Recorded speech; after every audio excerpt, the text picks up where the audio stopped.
Halo guys, balik lagi bareng gue. Jadi hari ini hari ke berapa ya puasa nih? Gue lupa sih.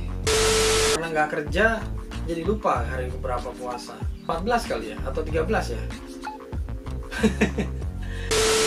Hari ini gue mau ngebahas masalah kapan lu pakai boots, kapan lu pakai trail run.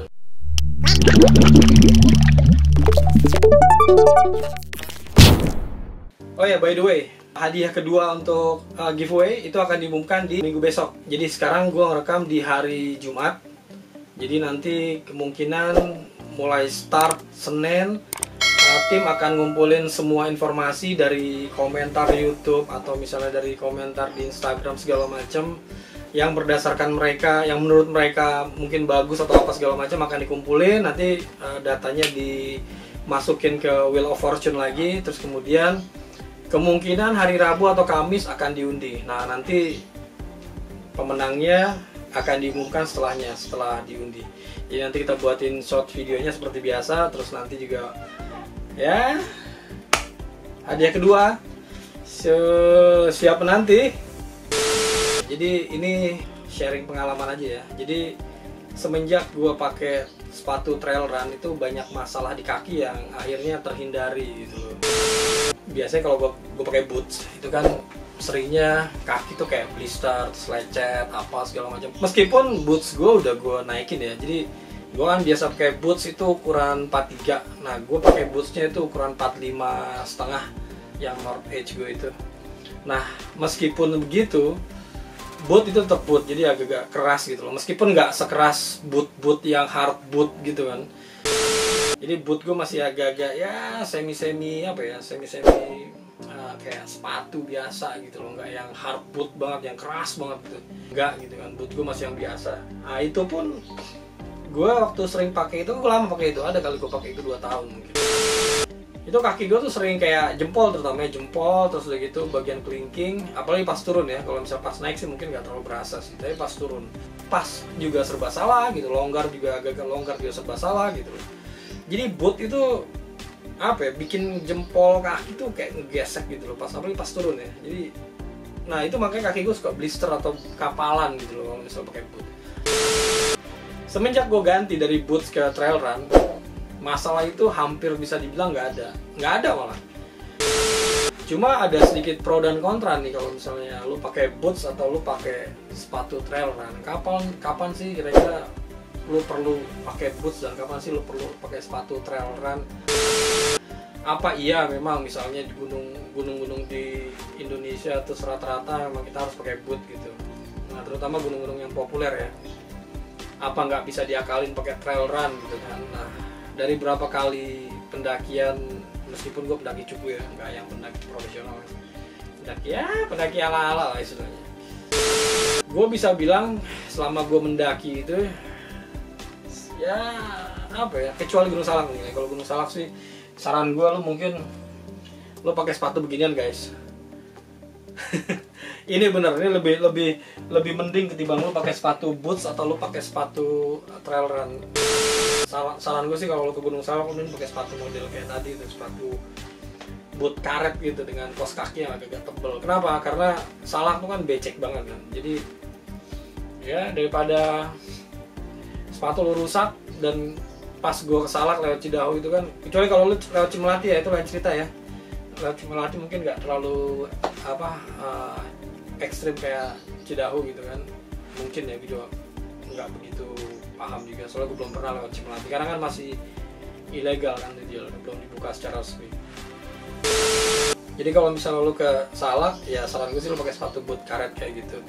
Tapi kalau misalnya kita review gunung yang pernah gue naikin, misalnya Gede Pangrango, ya saran gue sih mending lu pakai sepatu trail run. Kenapa? Karena lebih ringan, terus gitu lebih durable. Sepatu-sepatu yang gue beli kan kayak Hoka sama North Edge, New Balance ya, yang Hero itu kan. Itu sepatu trail run yang buat gue jos banget. Jadi gripnya juga asik.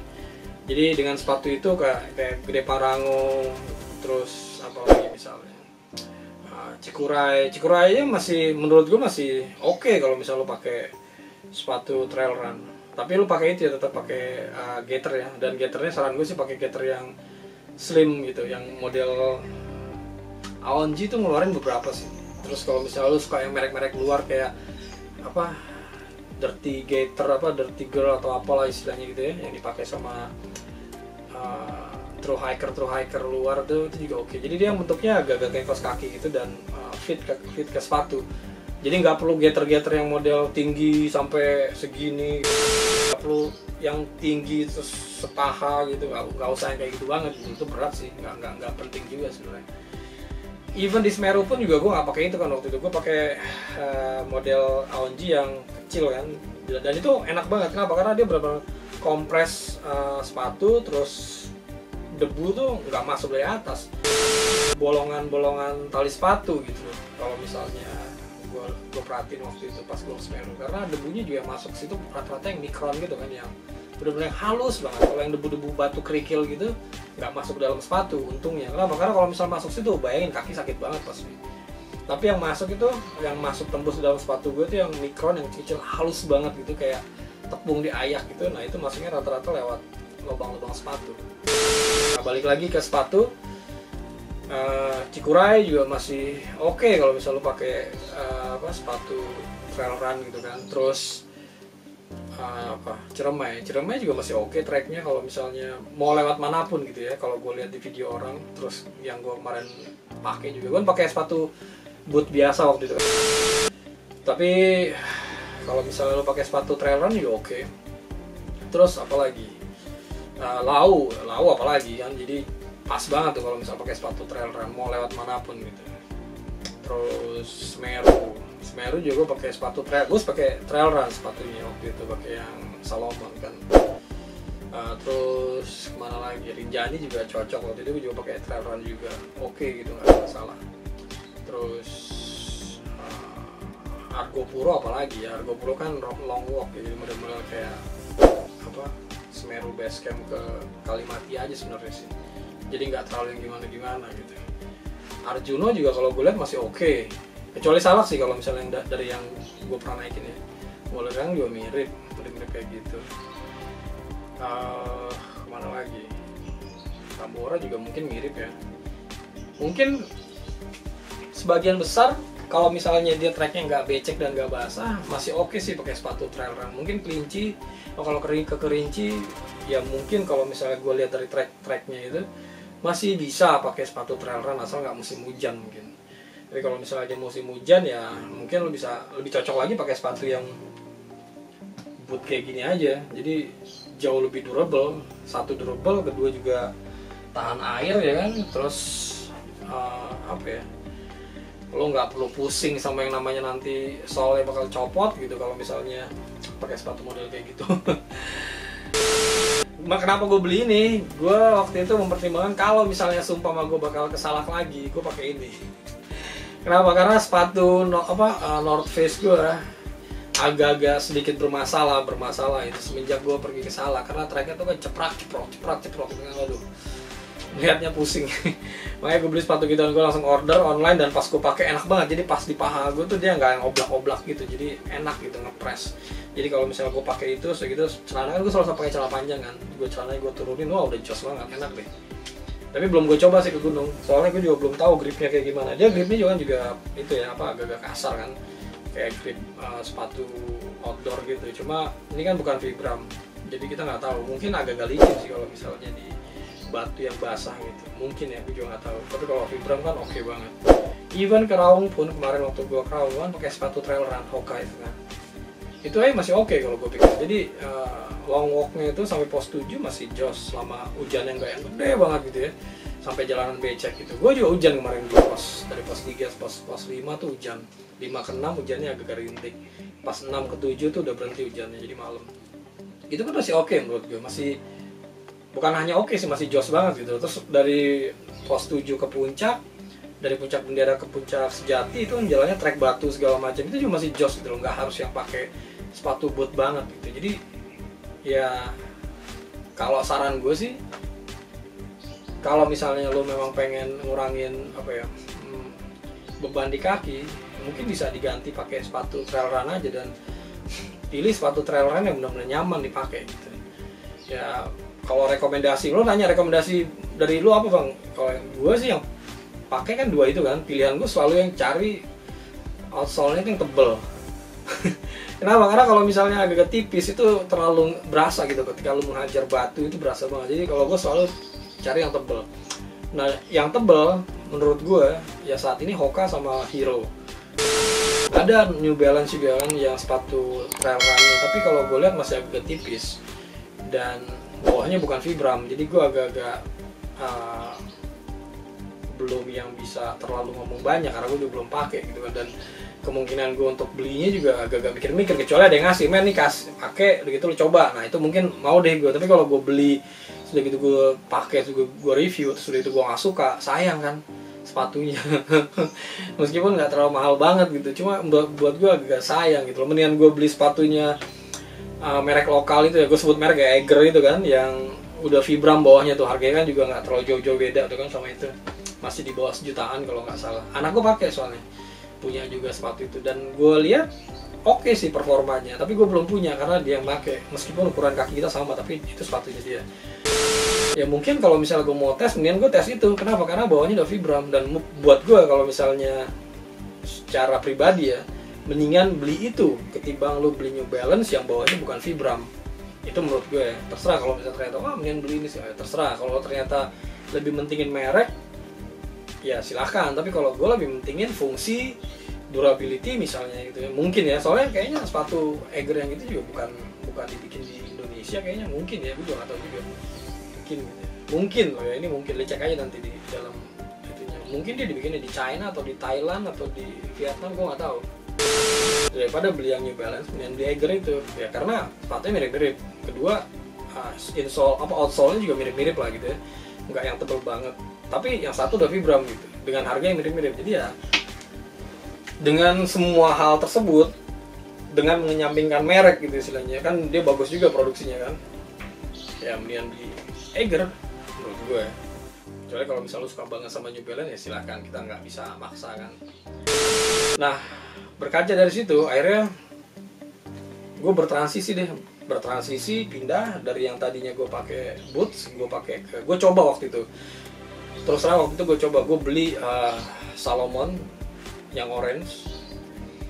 Terus gitu gue coba, dan ternyata asik pakai itu. Satu, sepatunya lebih ringan. Kedua, Salomon bawahnya bukan Vibram ya. Jadi tapi gripnya tuh jos buat trek tanah atau trek batu segala macam. Tapi kalau misalnya lo ada di apa ya? Karena dia bukan Vibram nih ya. Ini statementnya, ada disclaimernya. Waktu itu gue jalan di lantai marmer outdoor itu, jadi agak basah, hujan, itu agak licin. Kalau misalnya pakai yang Salomon grip, apa sih, Mega grip atau apa gripnya itu, agak licin. Gue nggak ngerti kenapa agak licin. Beda sama Vibram. Vibram gue juga pernah jalan di tempat yang kayak gitu, dan dia masih tetap ngegrip gitu. Gue nggak ngerti bedanya di mana. Meskipun sama-sama ya, pakunya kan mirip-mirip ya, sama-sama progresif juga gitu, agak-agak begitu gitu. Karena trail run kan sepatunya rata-rata kayak gitu kan. Beda sama yang sepatu North Edge gue tuh agak nggak terlalu progresif bawahnya gitu, meskipun Vibram juga gitu. Jadi dia agak-agak sedikit antara iya dan enggak, malu-malu gitu nongolnya gitu.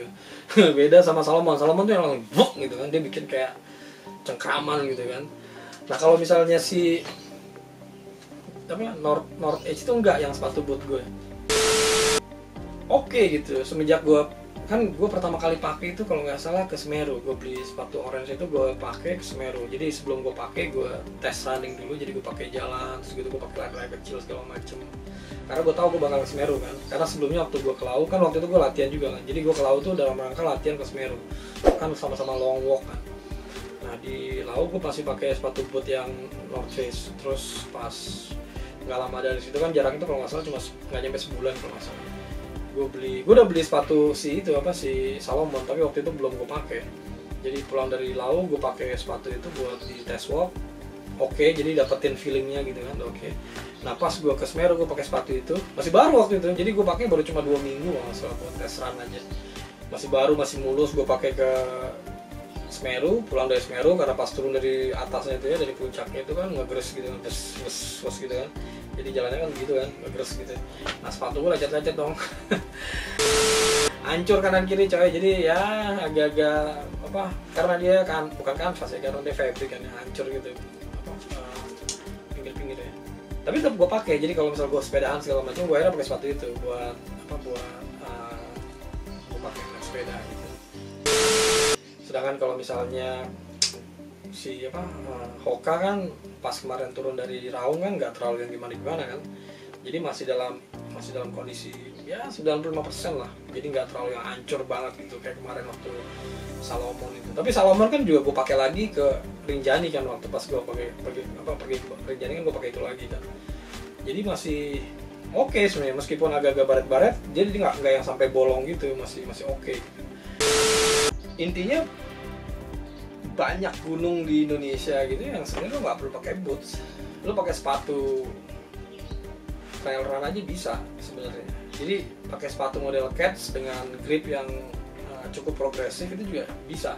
Apalagi kalau misalnya gunungnya kayak model perahu gitu kan. Jadi kalau misalnya perahu itu, apalagi kalau misalnya kayak ke laut gitu kan yang long gitu. Dengan bawaan lo yang kalau bisa sih agak-agak diminimalisasi ya. Jadi nggak perlu terlalu banyak banget gitu kan. Pendakian yang pernah gue jalanin gitu ya, hampir kalau bisa gue bilang hampir semua gunung itu bisa dipakai atau bisa pakai sepatu trail run. Kenapa? Karena medannya tuh nggak yang sebegitunya lo harus pakai boots gitu. Kecuali kalau lo bushcrafting ya, lain cerita ya. Bushcrafting mungkin satu gunungnya nggak populer gitu kan, mungkin lo benar-benar masuk ke dalam hutan, itu mungkin lain cerita sih. Yang kedua, kalau masuk dalam hutan saran gue juga mungkin jangan pakai boots ya, mending pakai beginian deh. Serius beneran deh. Mending pakai sepatu beginian, jadi lebih aman gitu. Kalau misalnya ke gunungnya lu bushcrafting gitu ya, masuk hutan, mending pakai sepatu gituan. Satu, tahan air. Kedua juga kalau misalnya masuk ke dalam sungai-sungai rendah gitu ya, yang becek segala macam, lu nggak perlu pusing sama yang namanya nanti sepatu lu basah atau apa gitu, dan lu nggak perlu pusing ya sama yang namanya gorotek atau nggak gorotek. Ini lu pakai sepatu gitu deh. Kalau gunungnya basah gitu loh, kayak model kayak Salak gitu, atau lu bushcrafting ke Tampomas misalnya, ini pakai sepatu kayak gitu, itu aman udah. Kenapa? Ya aman deh udah sepatunya gitu. Mungkin kalau ke ke Rinjani juga ya mungkin kalau masih di bawahnya itu pakai sepatu itu masih aman deh gitu. Pas nanti summit ke atas, lu bawa 2 sepatu misalnya, sepatu yang satu lagi sepatu trail run untuk naik ke puncaknya, summitnya, itu masih bisa lah kalau menurut gue. Tapi kalau di bawahnya karena sepatu jalannya mungkin becek, pakai sepatu itu udah aman banget. Gue bawa ini juga karena waktu itu gue mempertimbangkan gue bakal ke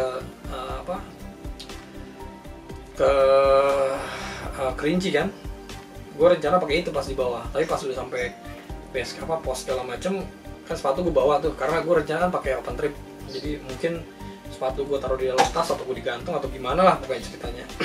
Nah pas gue di bawah nge-trek segala macam gue pakai ini, tapi pas summit ya gue pakai itu gitu. Nah pas gue jalan segala macam, naik mobil atau atau naik pesawat segala macam, sepatu itu kan bisa gue plastikin simpen gitu kan, taruh di dalam tas atau gimana, karena bawaan gue nggak banyak itu. Kalau misalnya gue naik gunung pakai open trip gitu kan, paling cuma kebutuhan gue pribadi ya kan, sleeping bag juga kecil segala macam. Gue pakai tas 24 aja udah bisa bawa banyak banget, bisa plus bawa kamera gears juga gitu kan, jadi ya nggak ada masalah gitu. Tapi kalau misalnya gunung-gunung yang rame dan umum dan banyak orang, even ke Slamet pun ya, itu masih bisa dihandle pakai sepatu trail run kalau gue pikir. Kalau misalnya pas ke atasnya ya paling tinggal pasangin gaiter kan, cukup. Jadi nggak perlu harus sepatu boot banget sebenarnya, nggak perlu boot, apalagi hard boot yang bikin kaki lecet, kaki blister atau kaki kapalan itu.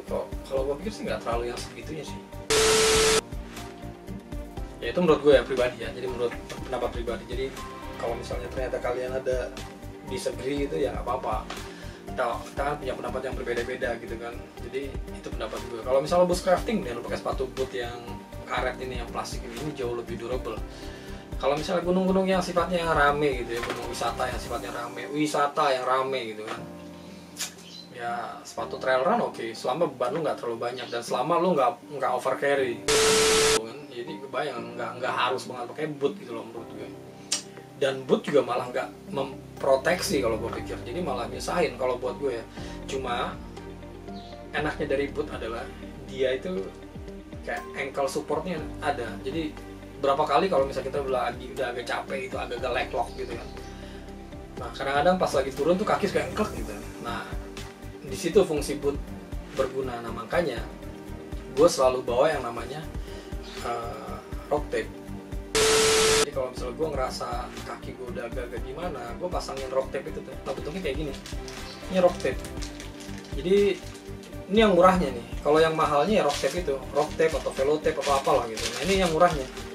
Dan ini lumayannya maksudnya ini bisa buat ankle support dan warnanya macam-macam. Jadi ini yang warnanya merah. Jadi gue punya rock tape agak-agak lumayan sih. Belinya juga nggak terlalu mahal waktu itu karena ini murah. Kalau yang mahal lumayan, dia bisa satu roll kayak gitu bisa 700-600 ribu ya. Kalau gue beli kemarin itu satu roll kalau nggak salah cuma 25.000, 30.000. Balik lagi ke kaki ankle support. Jadi kalau misalnya kita pakai trail run, itu yang jadi masalah nanti adalah ankle supportnya karena nggak ada ankle support. Meskipun pakai gaiter biasanya kan nggak ankle support, tapi untungnya pas gaiter gue yang ONG itu ya, yang sekarang udah ada lagi, jadi gue udah ganti kan. Itu dia agak-agak ngepres dan itu sedikit memberikan ankle support. Nah pas kaki gue agak-agak gue ngerasa wah agak-agak capek nih. Nah itu baru gue tempelin si rock tape itu. Jadi gue tempelin kayak gue kelilingin di itu ya, di ini kan sambungannya, jadi sambungannya gue delete gitu, gue potong karena gue bawa pisau gue potong gitu. Jadi agak-agak kakinya agak-agak sedikit kaku deh, tapi jangan terlalu kaku banget. Kalau kaku banget nanti kan malah peredaran darah jadi keganggu dan malah jadi masalah nanti. Jadi agak-agak cukup lah gitu, just enough gitu. Nah dengan kondisi kayak gitu pakai gaiter oke malah. Oke, kira-kira gitu. Mudah-mudahan ngebantu ya. Jadi kapan lo milih untuk pakai trail run, kapan lo pakai boots, dan kapan lo pakai boots karet. Mudah-mudahan ngebantu. Oh ya, ngomong-ngomong by the way, nanti giveaway-nya akan diundi lagi di minggu depan dan secepatnya akan kita umumin juga. Jadi gue nggak pengen lama-lama mengundinya dan ngumuminnya supaya hadiahnya bisa cepat-cepat terdistribusi, terus kemudian kita bisa bikin giveaway lagi yang lebih keren, lebih mantap, lebih joss dan lebih yoi. Tentunya dengan dukungan kalian semua ya. Jadi jangan lupa subscribe, terus udah gitu juga subscribe ke IG-nya FPG Vlog. Bantu terus channel ini untuk grow. Semuanya juga buat kalian juga nanti, mudah-mudahan kita bisa sharing aja. Terima kasih banget buat yang udah nonton. Jangan lupa like, subscribe. Kalau ternyata nggak suka tinggal